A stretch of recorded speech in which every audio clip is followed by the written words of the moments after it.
Who else is in this house? A gruff voice boomed. Just as the husband stammered a reply, the sound of footsteps thumped down the stairs. 3 women, faces obscured in the shadowy lights, were shoved into the room. It was the mother of the 2 small girls and 2 other women.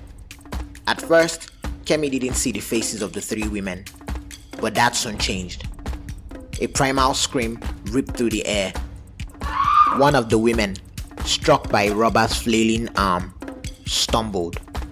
Recognition jolted Kemi. Kemi, the lady who lost her virginity to 7 men, Volume 2.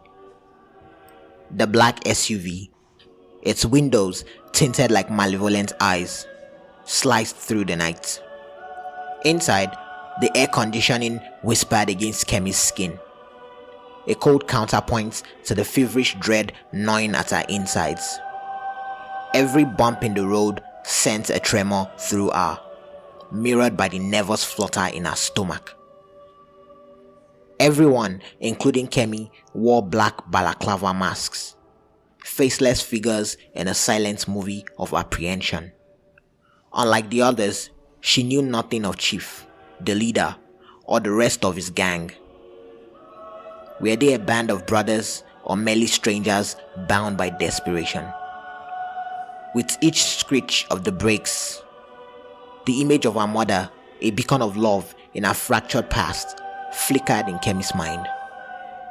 Shame washed over her, hot and bitter. What would her father think of her now? The vehicle lurched to a halt. "Let's go, boys and girls." Chief's voice, gruff and laced with authority, echoed through the cabin. Their target, a mansion bathed in opulent darkness. Kemi, numbed with a strange mix of fear and anticipation, found herself thrust into the heart of a chaotic scene. In the living room, a terrified family huddled together. A father, 2 young girls, and their mother. "Who else is in this house?" A gruff voice boomed. Just as the husband stammered a reply, the sound of footsteps thumped down the stairs. 3 women, faces obscured in the shadowy lights, were shoved into the room. It was the mother of the 2 small girls and 2 other women. At first, Kemi didn't see the faces of the 3 women, but that soon changed. A primal scream ripped through the air. One of the women, struck by a robber's flailing arm, stumbled. Recognition jolted Kemi. It was Bumi, a long-lost cousin, the one who vanished to university, leaving a gaping hole in Kemi's childhood. And the 2 other women, her older cousins, the ones who tormented her during her stay. Kemi's hand trembled as the horrifying truth unfolded. Her breath itched in her throat. This wasn't just a robbery. It was a cruel twist of fate. Kemi's hand trembled and she let out a soft gasp on seeing her cousins. At that point, Kemi was no longer interested in the robbery, but she was not sure how to save her cousins from this menacing gang. Just then, a robber shoved Bumi towards the stairs. "You, follow me." The scene mirrored a horrifying memory from Kemi's 18th birthday. But this time, a spark of defiance ignited within her.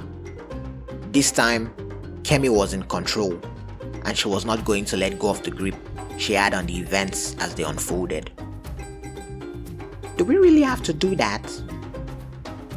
Kemi forced the words out, her voice barely a whisper. The robber sneered, shoving the gun into Bumi's back.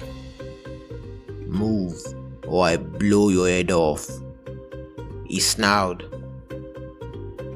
"I'll come with you," Kemi asserted, her voice surprisingly steady. No problem now. So you two like to watch, Abby?" The robber sheepishly smiled as he spoke, exposing brown teeth. The climb up the stairs was a blur. The robber shoved Bumi onto the bed, his predatory intentions clear. As he ripped off his clothes, a horrifying scar snaked down his back. A wave of nausea washed over Kemi. It was him, one of the 7 men. Panic surged through her veins. She did a quick math in her head and realized that it was the same gang from several years ago. All 7 robbers were here. The horrifying realization dawned. These were the same men who had violated her. Fueled by a righteous fury, Kemi acted without hesitation. The gun felt cold and heavy in her hand as she emptied it into the robber's back.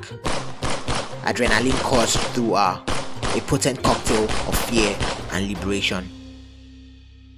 Kemi immediately ran to pick up his gun and then stood at the door. One by one, the other robbers met their demise as they charged into the room, oblivious to the carnage within. As Kemi's finger tightened around the trigger, the weight of her decision hung heavily in the air. She had just taken the life of a man, a member of the gang she had joined, but the memory of the trauma he had inflicted on her and her cousin Bumi fueled her actions.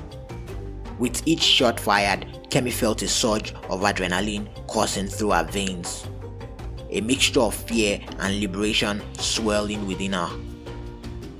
As the final armed robber fell to the ground, Kemi's hands trembled, the reality of what she had just done sinking in. She turned to face Bumi and her other 2 cousins.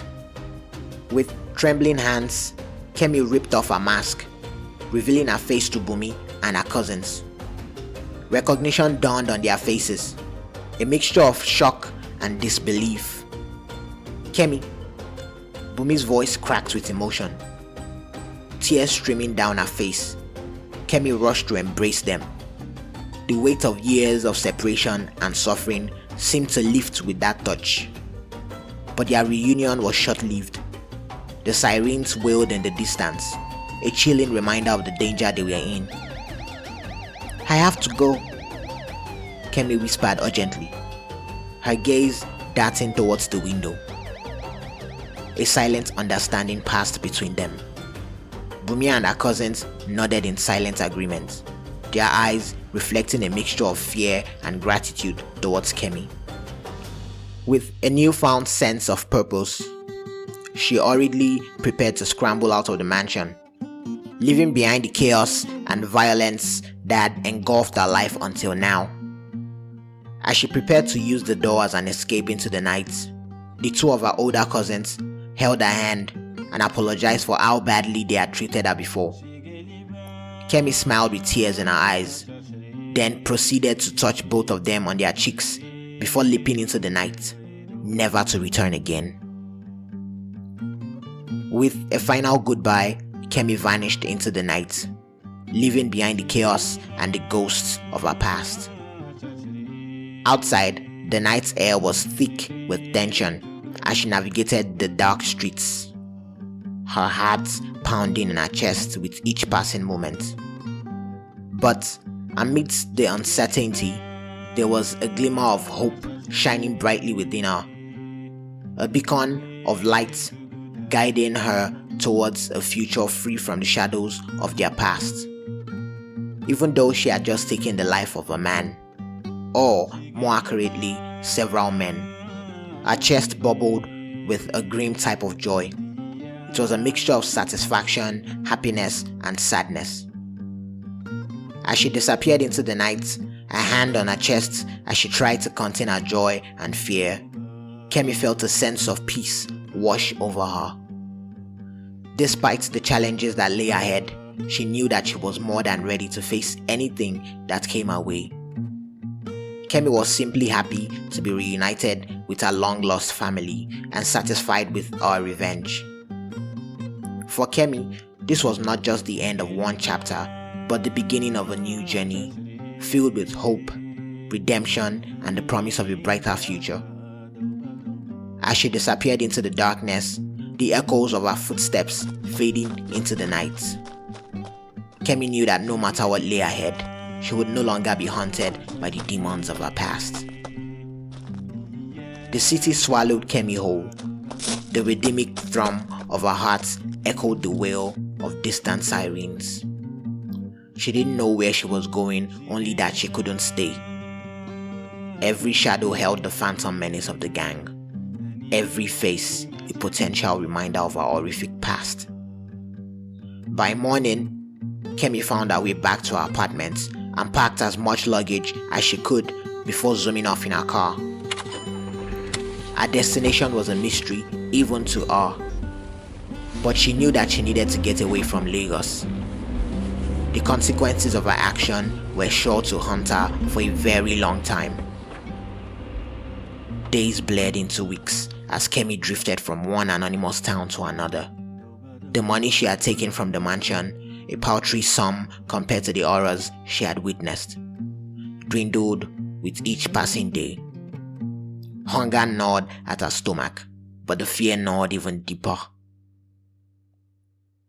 One rain-slicked afternoon, she stumbled upon a coastal town nestled between rolling hills and a vast, shimmering expanse of ocean. Exhausted and desperate, she found refuge in a dingy motel room. Staring at the peeling wallpaper, a silver of hope flickered to life. This anonymity, this distance from Lagos, might be the fresh start she craved. The next day, she ventured out. The salty tang of the ocean a balm to her frayed nerves. A flyer for a local school advertising a vacancy for an assistant teacher caught her eye. The meager salary wouldn't allow her past life of luxury, but it might offer a semblance of normalcy. The interview was nerve-wracking, but the desperation in her eyes must have resonated with the kindly principal. She was hired on the spot.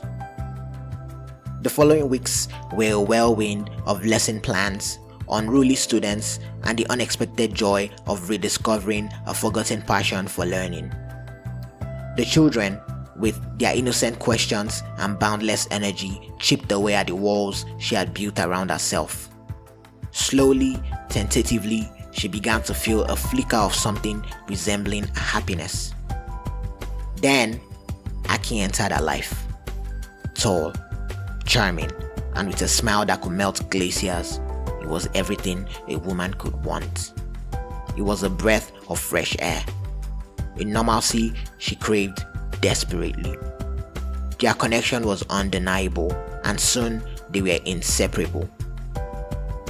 One blustery afternoon, after a few months of dating, as they returned home from a date, Akin surprised her with a visit from his colleagues. The men, clad in official-looking uniforms, flashed badges and announced Kemi's arrest for murder. In the end, there was more to Akin than what met the eye. Akin led a double life as a caring boyfriend and an undercover agent. The world dissolved into a dizzying kaleidoscope of accusations and flashing lights. Akin, the man she had trusted, was revealed as an undercover agent, a bitter betrayal, yet a strange sense of relief washed over her. The constant fear, the paranoia could finally end. She was taken back to Lagos and questioned by the police. The police asked Kemi if there was any way that she could help them, and while she was reluctant at first, she gave up all the information she had on Mama Gold, especially how she used very young girls as escorts for big men in Lagos. This information led to the raid of Mama Gold's house, where much incriminating evidence about the nature of her business and information about her clients were found. This led to the arrest of many big men and women in Lagos. With Kemi now back in Lagos, a different kind of battle awaited her. Bumi, now a successful and revered lawyer, stood by her side, a fierce lioness defending her cub. The courtroom drama became a media spectacle. Bumi painted a picture of a broken girl, a victim of circumstance pushed to the edge. Kemi's act, she argued, was one of self-defense and a desperate attempt to protect her family.